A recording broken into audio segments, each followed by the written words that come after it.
नमस्कार, यूएनटीवी लाइव के उत्तराखंड एक नजर कार्यक्रम में आप सभी का स्वागत है। मैं हूं प्रगति पचोली। चलिए जल्दी से एक नजर डाल लेते हैं उत्तराखंड की आज की कुछ अहम खबरों पर। खबरों में सबसे पहले बात कर लेते हैं देश की राजधानी दिल्ली में प्रधानमंत्री नरेंद्र मोदी की अध्यक्षता में आज हुई नीति आयोग गवर्निंग काउंसिल की बैठक की। इस बैठक में उत्तराखंड के मुख्यमंत्री पुष्कर सिंह धामी भी शामिल हुए। बता दें कि नीति आयोग गवर्निंग काउंसिल की बैठक में 2047 तक भारत को एक विकसित राष्ट्र बनाने के उद्देश्य से स्वास्थ्य, कौशल विकास, महिला सशक्तिकरण और बुनियादी ढांचे के विकास समेत अन्य मुद्दों पर विचार विमर्श किया गया। आगामी 30 मई को प्रधानमंत्री नरेंद्र मोदी की अगुवाई में केंद्र सरकार के कार्यकाल के 9 साल पूरे हो रहे हैं। इस उपलक्ष्य में बीजेपी पूरे देश में कई बड़े कार्यक्रम करने जा रही है। इसी कड़ी में प्रधानमंत्री नरेंद्र मोदी देश के विभिन्न क्षेत्रों में जाकर जनसभा को भी संबोधित करेंगे। प्रधानमंत्री नरेंद्र मोदी के जनसभा का एक कार्यक्रम उत्तराखंड के लिए भी निर्धारित है। उत्तराखंड बीजेपी ने पीएमओ कार्यालय को प्रदेश के सीमांत गांव गुंजी में जनसभा के लिए प्रस्ताव भी भेजा है।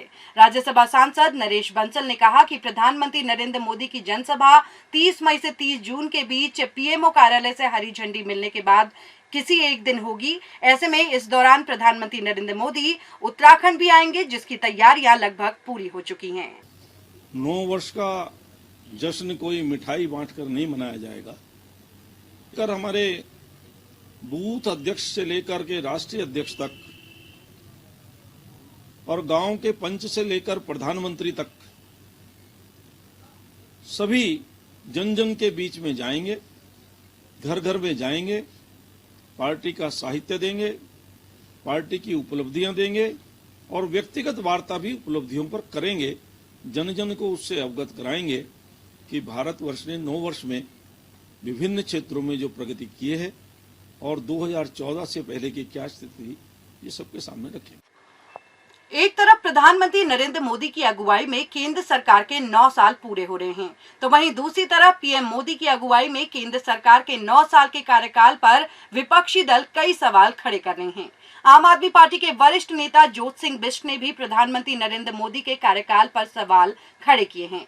उन्होंने सीधे तौर पर केंद्र सरकार पर आरोप लगाते हुए कहा कि केंद्र सरकार ने सीधे तौर पर जनता के साथ वादा खिलाफी की है। जो भी वादा करके केंद्र की मोदी सरकार सत्ता में आई, वह कोई भी वादा पूरा नहीं हुआ है। मोदी जी अपने कार्यकाल के 9 साल पूरे करने पर देश भर में अपनी उपलब्धियों का जो बखान कर रहे हैं, वो एक बार देश की जनता को फिर से गुमराह करने का काम कर रहे हैं। उन्होंने देश की जनता से सत्ता की कुर्सी पाने के लिए जो वायदे किए थे, उन वायदों में से एक पर भी खरा उतर करके नहीं दिखाया। उन्होंने कहा था कि काला धन वापस लाएंगे, हर किसी के खाते में 15 लाख आएंगे। काला धन तो 3 गुना बढ़ गया, लेकिन किसी के खाते में 15 रुपये नहीं आए। नोटबंदी करके मोदी जी ने देश की अर्थव्यवस्था को तबाह करने के साथ साथ इस देश के बेरोजगार नौजवानों को जो 2 करोड़ रोजगार देने का वायदे का था, उस पर भी खरा उतर करके नहीं दिखाया। देश के रुपए में जो गिरावट दर्ज हुई, वो अपने आप में एक रिकॉर्ड है। खबरों में बात कर लेते हैं योग गुरु बाबा रामदेव की। राजस्थान के भीलवाड़ा में योग गुरु स्वामी बाबा रामदेव के सानिध्य में आज से 3 दिवसीय विशाल ध्यान और योग शिविर का आयोजन हो रहा है। ऐसे में आज योग शिविर के पहले दिन बाबा रामदेव ने देश में चल रही राजनीतिक उथल पुथल को लेकर बड़ा बयान दिया। उन्होंने कहा कि देश में 90% राजनेता योग कर रहे हैं। यह राजनेता मानते हैं कि योग करने से राजयोग बनता है। राजस्थान की राजनीति पर भी बाबा ने कहा कि यहाँ के नेता भी वर्तमान में योग करने में लग गए हैं। खबरों में अब बात कर लेते हैं विश्व प्रसिद्ध हेमकुंड साहिब यात्रा की। भारी बारिश के कारण शुक्रवार को हेमकुंड साहिब यात्रा को मौसम खुलने तक के लिए रोक दिया गया था, लेकिन आज जब मौसम साफ हुआ तो एक बार फिर से यात्रा शुरू कर दी गई है। बता दें कि भारी बर्फबारी के चलते यात्रा रोक दी गई थी। ऐसे में कई हजारों श्रद्धालुओं को वापस घांघरिया और गोविंद घाट भेज दिया गया था। अब बात करते हैं जाबाज एसडीआरएफ के जवानों की, जिन्हें यूं ही देवदूत नहीं कहा जाता।